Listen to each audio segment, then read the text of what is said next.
be honest with you, I haven't really seen the snap that ain't really on TV. But, I mean, I think he's a player. I think he's always been a player. I think he's a good quarterback in his league, and I've always felt that way. So I expect nothing less from him. Just a really good football player, really good quarterback. I expect that from him. And if you're able to get Gronk back, I mean, you guys had some red zone issues last week. You scored 38 points. You could have scored 50, right? So let's not be picking nits here. But how much of a factor is he, in that area? We've just seen him do good work, right? I mean, obviously, he's one of the best to ever do it in that area, right? So to have him back, that'd be great. So, but to have him back in general throughout the whole field, right? I mean, you got a player of that caliber.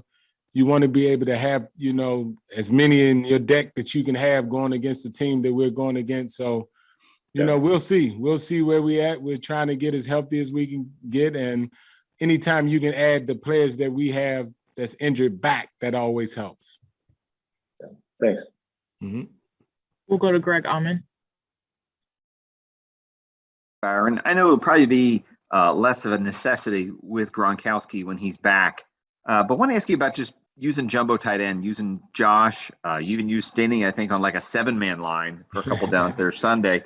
Just what you like about using that to kind of assert the run and have a 6th alignment out there on the line of scrimmage. I don't want to give away too much, why we do it and when we do it, but we feel as though it helps us sometimes. We feel as though it helps us. We have 2 guys in Stinney and Wells that are really athletic, that can get the job done of what we asking them to do. So we're not going into too many details. We just have guys that can get it done, really, what we're asking them to do. I think it helps us. Something that I've always done. I've done it, last year also. So something that we believe helps us, and, we'll use it when we feel that we need it. Thanks, Byron. Thank you. We'll go to Jenna Lane. Hey, Coach. Hope you're doing well. This isn't the first time this season that a quarterback has faced his former team, right? Like you guys went through this with Tom, but obviously you've done it at the highest level and you did it for a really long time. Just can you take us through the emotions of what it's like for a quarterback facing his former team just 2 years removed from things? It's always emotional. I mean, it's always emotional. Like I said, when Thomas was going back up New England, I said that, good thing I was a backup when I went back to Jacksonville because I was cramping up, I was emotional, and I wasn't even playing. So I can imagine when you're playing how it is. And it's really emotional because all the ties that you have to a building, to a city, regardless of how it went, good or bad, that's always emotional. So he'll be fine, though. I mean, it's football. So once you get out on the football field, once the game gets started, trust me, everybody's mind is completely on football. And what about for you as a coach? Granted, you only worked with Jameis for a year, but what is it like for you? And I know that you're not coaching against him per se because you guys are both on the same side of the ball, but what is that like?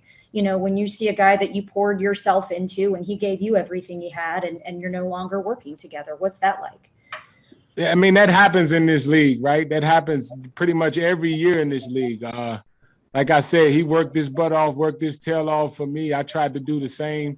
So, I mean, once the game gets started, both of us know, he know, I know that, we both going to be trying to do what we got to do to win the football game. That's really how I see that. Each year in this league, right, it's always turnover. But, besides last year with us, it's the only team really never had no turnover, right? So you expect that every year in this league, and it just so happened to be the quarterback position. Next, we'll go to Jane Slater.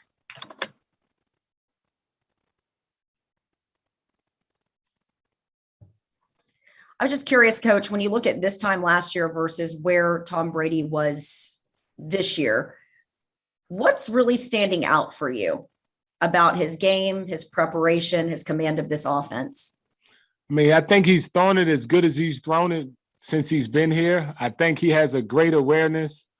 And I think the guys know each other now. We have some continuity. We have awareness of each other. We know we can read each other body language now. So the more early last year, it was just tough, right? Because we didn't really know each other, and that's nobody. Now I think the guys know each other. Tom does a better job of of telling guys of, hey, do this and do that, because he knows what he's doing now. So everybody has a good idea of what we're trying to get accomplished on every play, really. So now I think that's what you see more. I think we're more consistent than we were last year. Really means nothing, though, going into this game. We got to make sure we go out here and execute on Sunday. We'll go to John Romano. Hey, Byron, what's the best way to describe how Jameis Winston had progressed as an NFL quarterback when he left Tampa? Where was he at, and what did he still need to do? Well, it's tough to really answer that, right? I was only really with Jameis, when you really think about it. It was only really about 8 or 9 months. When you really think about it, we was only together about 8 or 9 months. But I think he's a good quarterback in this league. I think he's a really good quarterback in this league. I think he can really make plays that other guys can't make. He make plays that very few people in this league can make. So I always thought he was a special, unique guy. So I feel the same way about him now. I think he's a guy, a good quarterback in this league that can really play. Thank you. Mm-hmm. We'll go to Sarah Walsh. Hi, Byron. I know Tom and Bruce both talked Sunday about finishing drives, and that some of the stuff that they felt like was left on the field was inside that red zone. And I'm just curious, now that you've had time to go back and look at Sunday and going forward, what are some of the things, obviously you're not giving us the game plan there, but what are some of the things when you looked at those that you would have liked to have punched in? What are some of the details you'd like to clean up on those? Obviously, we could have executed better, but they did a good job themselves. You know what I mean? They did a good job of stopping us. That's what you have in this league sometimes. Sometimes you get in those situations and you don't execute well enough to win the down. So I think that's something we can learn from, because we take pride, especially in those situations, finding a way to punch the ball in. We didn't do a good enough job last week.